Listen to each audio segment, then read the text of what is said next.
Good morning all of you. आज हम solve करेंगे एसएससी CHSL इंग्लिश के कुछ most important previous year exam के क्वेश्चन जो आने वाले एसएससी CHSL और CGL एग्जाम में आ सकते हैं। तो आओ सॉल्व करते हैं। हमारा पहला क्वेश्चन जो कि फिल इन द ब्लैंक्स का है, हमारा पहला क्वेश्चन है John ran pretty fast dash he did not win the race. देखिए इसमें दो स्टेटमेंट है। पहला जॉन रैन प्रीटी फास्ट जो कि एक पॉजिटिव स्टेटमेंट है, दूसरा he did not win the race एक नेगेटिव स्टेटमेंट है। दोनों में कॉन्ट्राडिक्शन है। कॉन्ट्राडिक्शन है।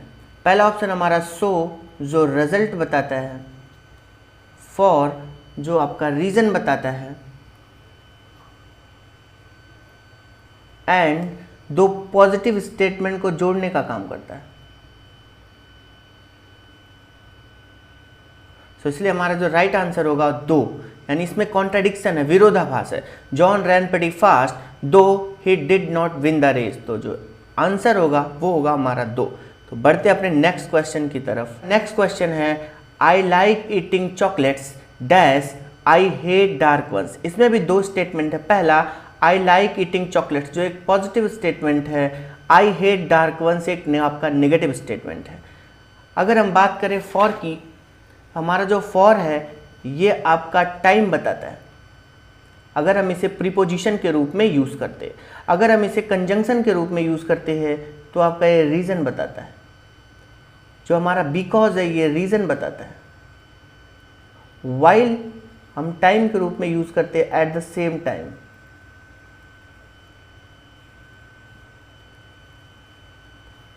इन दोनों में कंट्रास्ट है, इसके लिए हमारा जो राइट आंसर होगा but. I like eating chocolates but I hate dark once.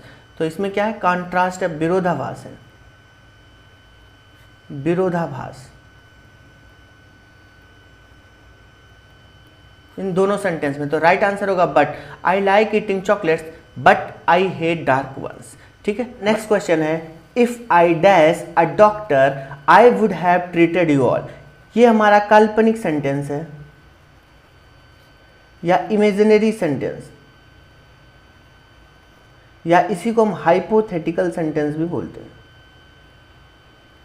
काल्पनिक सेंटेंस या इमेजिनरी सेंटेंस की शुरुआत मोस्टली इफ से या एज इफ से या आई विश से होती है। काल्पनिक सेंटेंस में सब्जेक्ट चाहे किसी भी नंबर या पर्सन का हो, उसके साथ हम प्लूरल वर्ब वर का यूज करते हैं। जैसे for example I wish I were A bird. ठीक है। सो यहां पे जो राइट आंसर होगा हमारा were. I wish I were a doctor I would have treated you all. So हमारा राइट आंसर है आपका वर। अगला क्वेश्चन है dash the train was late by 6 hours it made up 3 hours before reaching its destination. जो हमारा पहला option है in case is used to connect two clause of conditional sentence।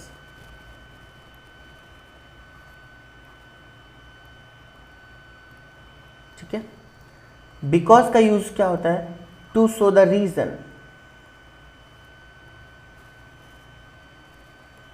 Behind something. Although और in spite of का दोनों का use होता है एक्सपेक्टेशन और रियलिटी के बीच में कॉन्ट्रास्ट शो करने के लिए। तो although and in spite of both are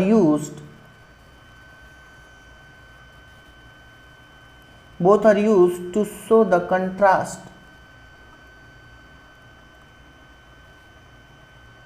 contrast between expectation and reality. हमारा एक्सपेक्टेशन है dash the train was late by 6 hour. Expectation था कि ट्रेन 6 घंटे लेट थी। It made up 3 hours before reaching its destination, लेकिन उसने अपने destination पहुंचने से पहले 3 आवर्स क्या कर लिए, कवर कर लिए। सो although and in spite of दोनों का यूज होता है कंट्रास्ट शो करने के लिए एक्सपेक्टेशन और रियलिटी के बीच में। जब भी इन स्पाइट ऑफ का यूज करते हैं तो इसके साथ वर्ब का फर्स्ट फॉर्म प्लस में आईएनजी यूज करते हैं।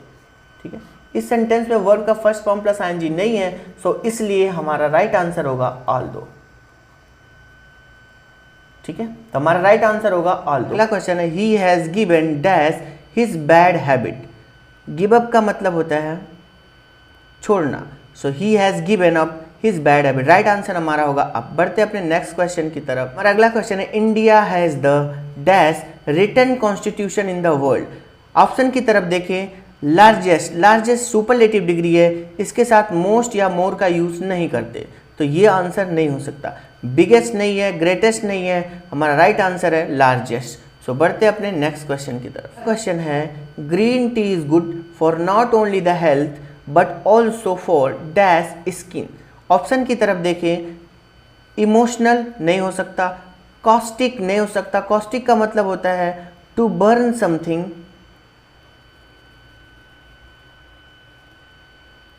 By chemical reaction.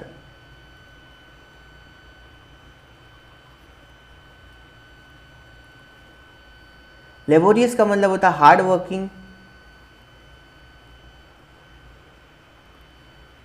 ये भी नहीं हो सकता। हमारा एक ही ऑप्शन बचा ग्लोइंग, सो इसका राइट आंसर होगा glowing. Green tea is good for not only the health but also for glowing skin.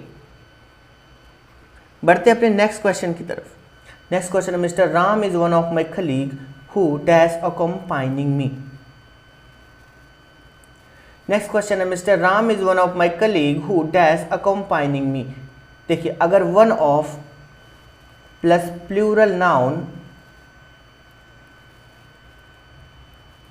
Plus who which या दैट का प्रयोग हो तो ये always followed by plural verb. So इसके साथ प्लूरल वर्ब का यूज होगा। सो हमारा प्लूरल वर्ब है यहाँ पे आर, सो राइट आंसर होगा हमारा are. Mister Ram is one of my colleague who are accompanying me. ठीक है, तो इसका राइट आंसर होगा आर। बढ़ते अपने नेक्स्ट क्वेश्चन की तरफ। हमारा नेक्स्ट क्वेश्चन है ग्लोबल वार्मिंग और climate change has today become a major dash to mankind. So punishment नहीं है, पेनल्टी नहीं है, इंडेंजर नहीं है, राइट आंसर हमारा थ्रीट। सो ग्लोबल वार्मिंग और climate change has today become a major threat to mankind. ठीक है, तो राइट आंसर होगा हमारा three. Next question, identify the segment in the sentence which contains a grammatical error. Question है I want you to complete this work by 2 days।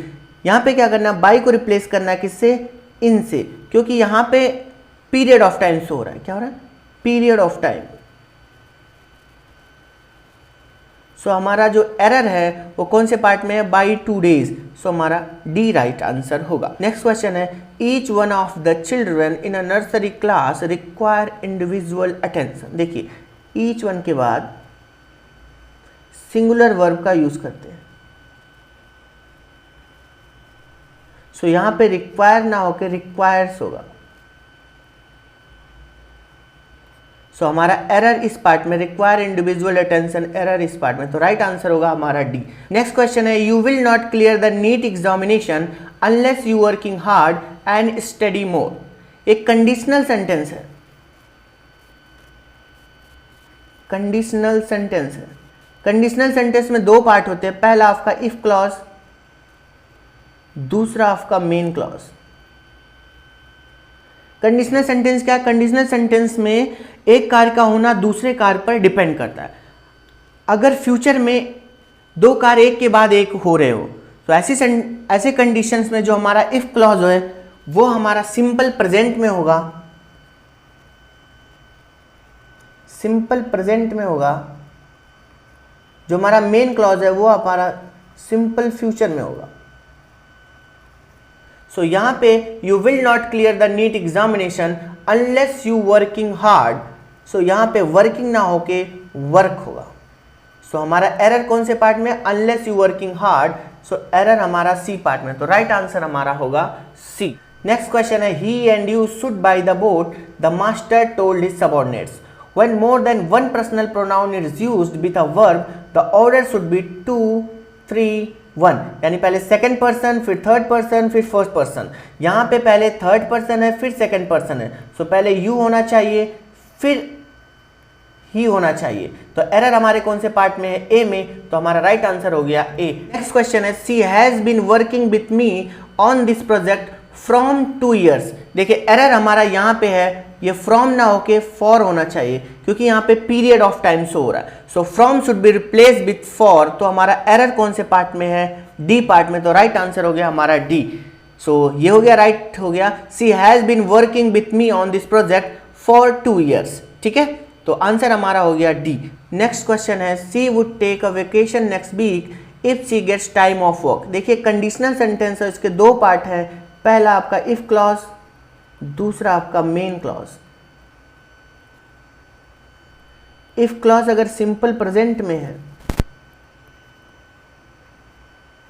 तो आपका main clause simple future में होना चाहिए।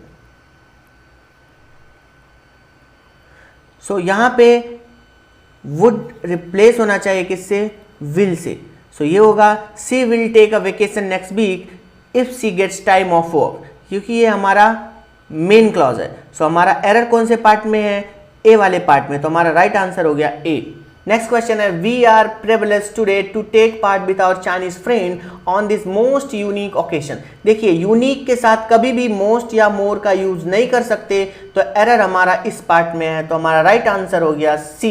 नेक्स्ट क्वेश्चन है हमारा select the word which means the same as the group of word given. ठीक है, ये हमारे 1 वर्ड सब्स्टिट्यूशन का क्वेश्चन है। क्वेश्चन है place where fish are kept, उसको क्या बोलते हैं? एक्वेरियम बोलते हैं। हमारा पहला ऑप्शन क्या है? जू। जू क्या होता है? Animal are kept within enclosure for public exhibition. क्या है?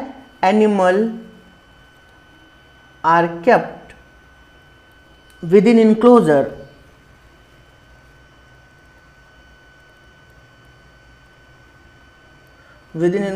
For public exhibition. ठीक है, एवेरी क्या होता है? ये हमारा bird keeping.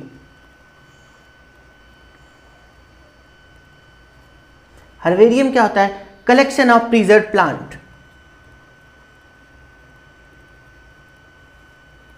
Preserve plant.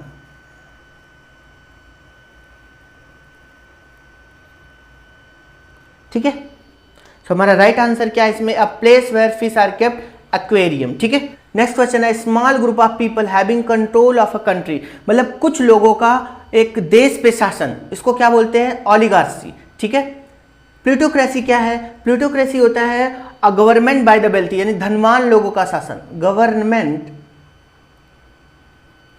By the wealthy. ठीक है, एरिस्टोक्रेसी क्या होता है? Government by the highest social class. Government by the highest social class.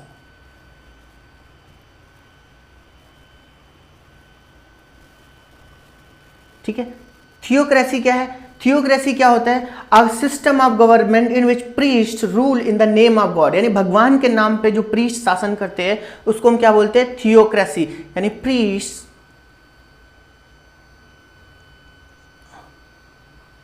Priest rule in the name of God, उसको हम क्या बोलते हैं? थियोक्रेसी। ठीक है, नेक्स्ट क्वेश्चन है an object through which we can't see at all, उसको क्या बोलते हैं? ओपैक। मतलब कि जिससे हम बिल्कुल भी आर पार ना देख सके उसको क्या बोलते हैं? ओपैक बोलते हैं। ट्रांसलूसेंट क्या होता है? इससे लाइट तो पास हो जाता है बट ये ट्रांसपेरेंट नहीं होता, यानी अलाउइंग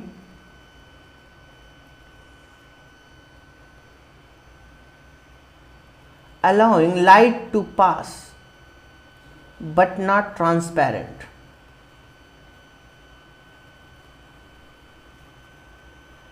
इससे लाइट तो पास हो जाता है बट ये ट्रांसपेरेंट नहीं होता। ट्रांसपेरेंट क्या चीज है?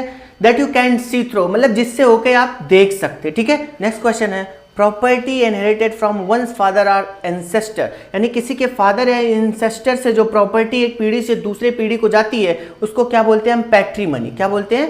पैट्रीमनी। तो हमारा राइट आंसर हो गया पैट्रीमनी। मर्सिनरी क्या होता है? Interested only in making money, ऐसे जो सिर्फ पैसे बनाने में इंटरेस्ट रखता है उसको क्या बोलते हैं? मर्सिनरी।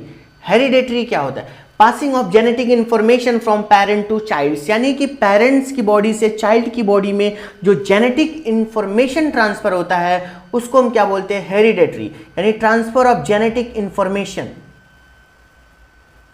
जेनेटिक इंफॉर्मेशन कहाँ? फ्रॉम पेरेंट्स की बॉडी से चाइल्ड्स की बॉडी में। सो इसको क्या बोलते हैं? हेरिडिटी। एरिस्टोक्रेसी क्या होता है? Government by highest social class, ठीक है, government by highest social class, मतलब हाईएस्ट सोशल क्लास वाले जो लोग हैं उनके द्वारा जो शासन किया जाए उसको क्या बोलते हैं? एरिस्टोक्रेसी, ठीक है। नेक्स्ट क्वेश्चन है, a person appointed by two parties to resolve a dispute. दो पार्टियों के द्वारा एक पर्सन को जो अपॉइंट किया जाता है कोई डिस्प्यूट को रिजॉल्व करने के लिए, उसको बोलते हैं हम आर्बिट्रेटर, ठीक है। सो हमारा राइट आंसर हो गया आर्बिट्रेटर, ठीक है। ऑडिटर क्या होता है? ऑडिटर है a person who job is to examine companies financial records, मतलब एक व्यक्ति जो कंपनीज के फाइनेंशियल रिकॉर्ड्स को एग्जामिन करता है उसको हम क्या बोलते हैं? ऑडिटर, यानी कि एग्जामिन करता है कंपनीज फाइनेंशियल रिकॉर्ड,